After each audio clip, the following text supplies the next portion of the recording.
Satu, sedekatin jariyah, yaitu amal kebaikan yang pahalanya terus mengalir. Sedekah jariyah. Ingat, bukan amal jariyah ya, tapi sedekah jariyah. Baik, redaksi hadisnya sedekah bukan amal. Amal itu bentuk tunggal, mufrad, jamaknya a'mal. Jadi kalau amal itu pasangannya dengan jari, a'mal baru jariyah. Yang kedua, amal itu lebih umum. Ada amal saleh, ada amal sayyi. Ada yang baik, ada yang buruk. Tapi kalau sudah sedekah, itu artinya kebaikan saja. Di semua kebaikan, amal-amal baik itu disebut dengan sedekah. Disebut dengan amal saleh. Tapi kalau sudah kemudian terbagi pada dua bagian pada yang buruknya, maka disebut dengan sayyi namanya. Paham ya? Jadi redaksi hadisnya sedekah jariyah. Nah, kalau Anda misal punya sesuatu yang ingin diniatkan sebagai bagian dari ladang pahala akhirat kita, maka Anda harus cerdas memilih. Apa kiranya amalan yang saat saya kerjakan, pahalanya tetap mengalir sekalipun saya meninggal dunia. Maka Nabi memberikan rumus namanya sedekah jariyah. Dibagi dua. Ada sedekah tsabitah.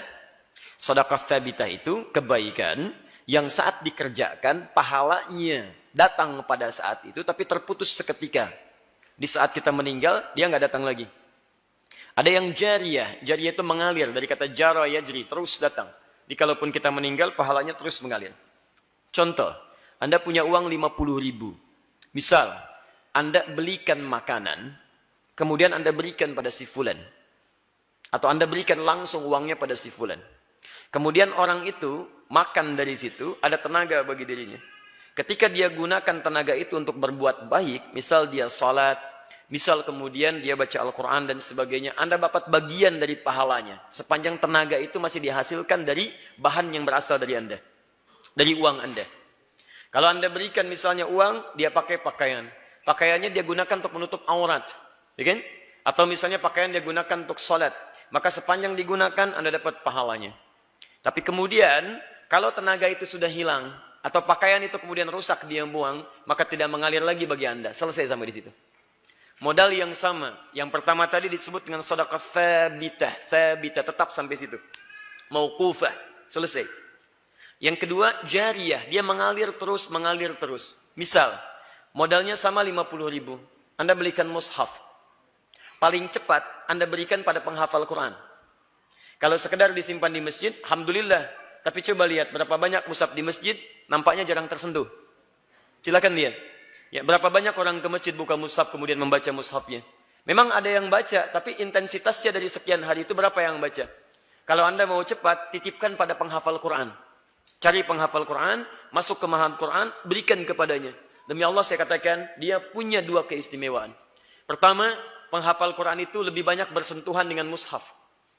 Jadi hampir setiap hari dia pegang, dia baca, dia pegang, dia baca. Yang kedua, penghafal Quran itu ketika membaca Al-Quran pasti mengulang-ulang. Jarang ada yang sekali baca kemudian selesai. Jarang. Kalau pembaca cuma sekali baca. Alif Lam Mim.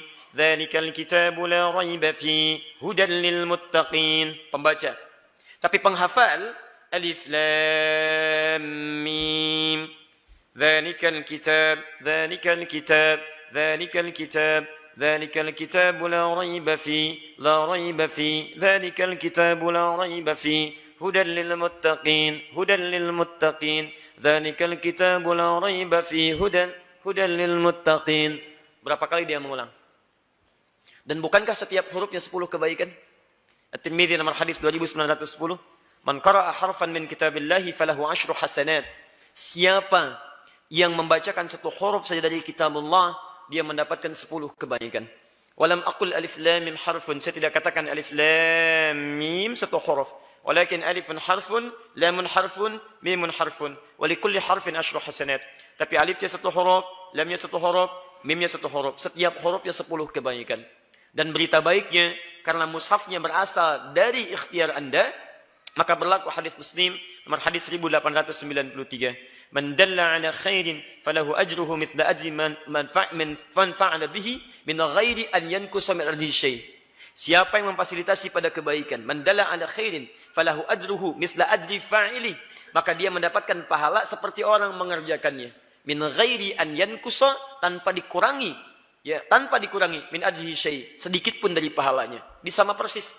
Jadi kalau dia baca sehuruf, Anda dapat bagian pahala sehurufnya. Bisa nggak Anda bayangkan, modal 50.000 diberikan pada para penghafal Quran. Baca, baca, baca. Begitu dia hafal, mempraktekkan hafalannya, Anda dapat pahala juga. Karena dia menghafalkan itu dari wasilah mushaf Anda. Kemudian yang paling menarik, sudah dia hafal, dia pinjamkan mushafnya pada yang lain. Ayo silakan baca. Modalnya sama, 50.000, tapi terus mengalir, mengalir, mengalir. Paham di sini? Taib, itu sedekah jariyah. Kedua, waladin salihin yad'u lahu. Anak yang saleh yang mendoakan kedua orang tuanya. Yang ketiga, ilmin yuntafa'u bihi. Ini ada kaitan dengan ini.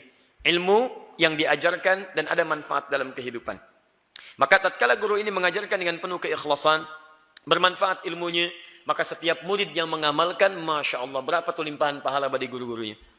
Ini bagian pertama. Di tugas guru, itu hanya mengajarkan kewajibannya, kemudian dengan ikhlas dia sampaikan.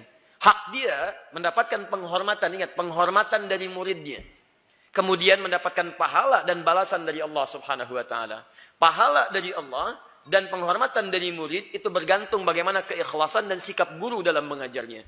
Karena itulah Imam An-Nawawi membuat kitab namanya At-Tibyan fi Adab Hamalatil Quran. Di kitab itu diterangkan bagaimana menjadi guru yang baik plus murid yang baik. Apa di antaranya? Ada akhlak sebagai seorang guru. Akhlak sebagai seorang guru. Banyak Pak, Bu. Pertama, akhlak kepada Allah. Bagaimana mengikhlaskan hatinya. Dia pelajari dulu nih. Pilihan dia untuk mengajar. Maka begini cara pencarian ilmunya. Muncul Quran surah 96 ayat 1-5. Pemahamannya di Quran surah 9 ayat 122. Dalam memahami itu tetap menjaga peningkatan iman dan ilmunya hanya karena Allah. Quran surah 58 ayat ke-11. Dari situ dia hadirkan rasa takut kepada Allah. Sehingga apa yang ia sampaikan tidak mesti kemudian sembarangan dia sampaikan, tapi dipastikan Allah ridho dengan penyampaiannya. Quran surah ke-35 ayat 29. Kalau itu sudah disampaikan, pahala Allah berikan. Kemudian akhlak terhadap murid pun ada. Apa di antaranya? Banyak. Mendoakan murid supaya apa yang disampaikan itu meresap dalam jiwanya. Yang kedua, dia berusaha memberikan keringanan kepada murid.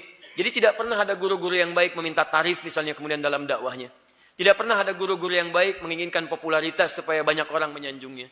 Tidak pernah ada guru yang baik perebutan murid dan takut kehilangan murid-murid kemudian berselisih satu dengan yang lainnya. Jadi kalau sudah itu disampaikan dengan baik, penghormatan murid pun kepada dirinya, itu dengan sendirinya akan mengalir seikhlas-ikhlas dan kebaikannya.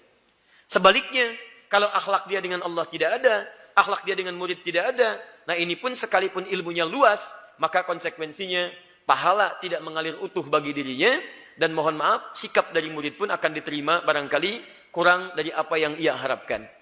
Paham sampai sini?